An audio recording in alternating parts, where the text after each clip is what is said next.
Now, let us consider a particle moving under the net force F, summation of F. We have the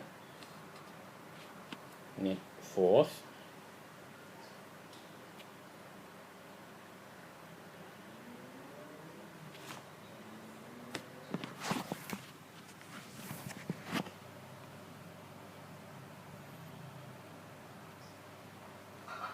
sum F act on a particle.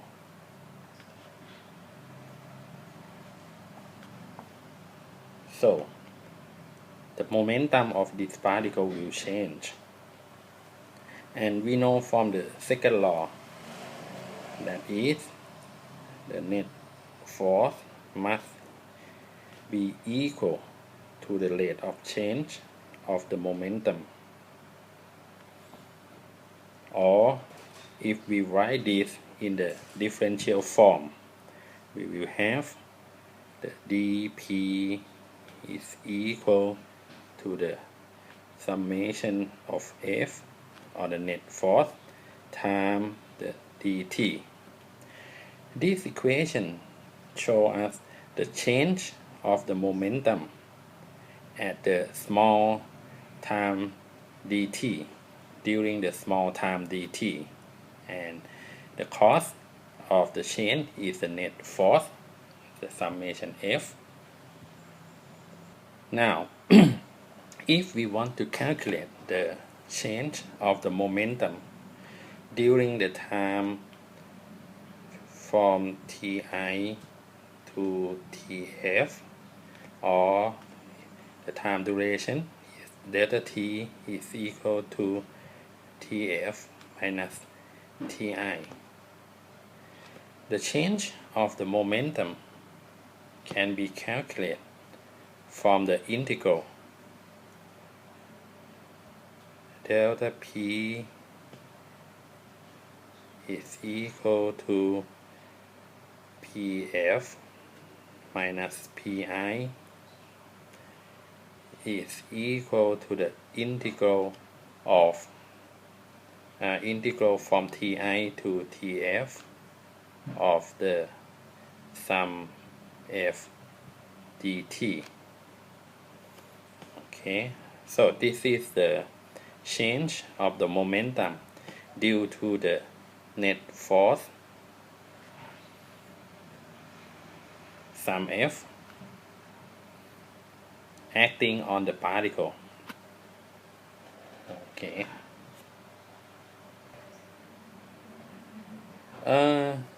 The quantity on the right side of this equation has a special name. We call this quantity the integral of sum F dt. We call this term the impulse.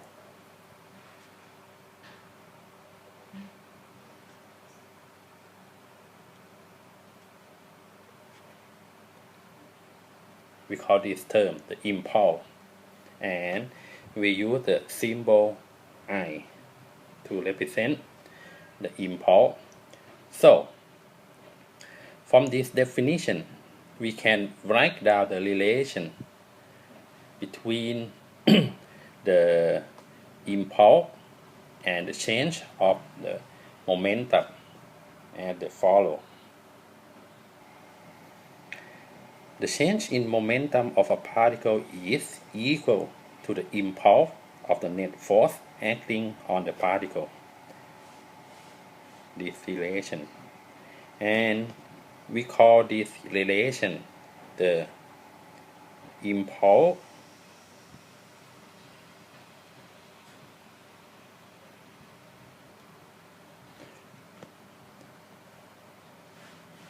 momentum theorem. That is, if you apply the impulse to a particle, the particle will the momentum of the particle will change, and the change of the momentum is equal to the impulse that you apply to the particle. And this is the impulse momentum theorem. For one-dimensional case, you can see that if we draw the net force and time diagram, that is the graph of the net force as a function of time like this, from the definition of the impulse will be the area under the curve. Okay, this should be the impulse that you apply to the particle during the time Ti and Tf. In this case, you can see that the force is varying with time. The force varies with time. We can define the average force during the time Ti to Tf from this equation.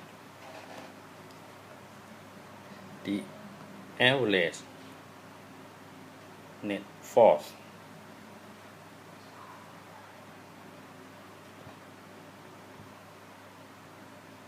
average net force is defined as 1 over delta T of the integral from Ti to Tf of the net force dt. Okay, so this is the definition of the average net force during this time delta T.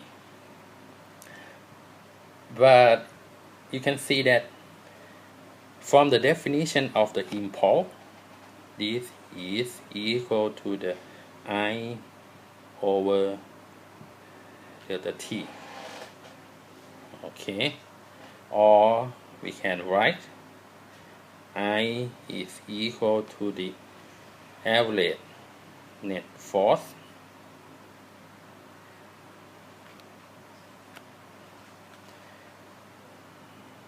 time delta T. Okay, so if you look at this figure, you can see that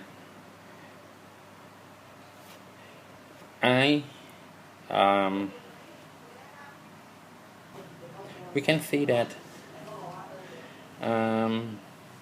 from this equation, the impulse is equal to the average net force times delta T. But from this figure, the impulse is the area under the curve.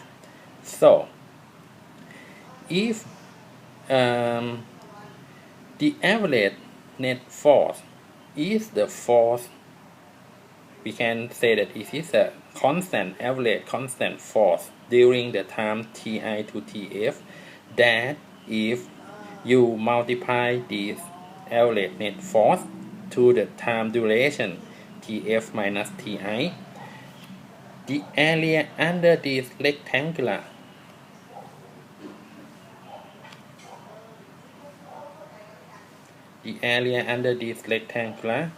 must equal to the impulse. Okay, so the area under the curve here and under this rectangular is equal. So that is the way that we can define the average net force. So if the impulse is known, the average force during the time delta T can be calculated from this equation. And we know that the impulse is the change of the momentum. So if we know the change of the momentum, we can calculate the impulse. And once we know the time duration that the momentum change, we can calculate the average net force. We can see also from this equation that if the change of the momentum, if we have the same change of the momentum, or if we compare two particles, that the change of the momentum are equal, but if the time duration of that change is small, we can see that the average force, net force, will be large, because if the momentum, the same change of the momentum, if we have the same change of the momentum, the smaller the time duration, the larger the average force. So if we increase the delta t, we will reduce the average force during the change of the momentum. This is the main usage of the airbag.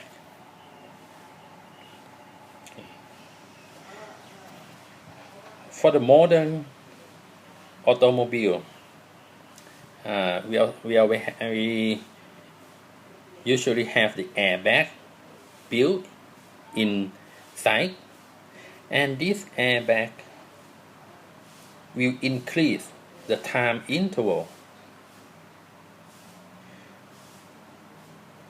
If you have like the accident and the car moves with some speed, and from the accident the car will stop. This can be happen in very short time, but with airbag your body will stop slower, because the airbag will reduce the time for your body to stop. And from the last equation we can see that if the time duration delta t increase, it will decrease the average force on your body, and of course will reduce or decrease the injury of your body if the accident happen. So this helps to save life, the airbag.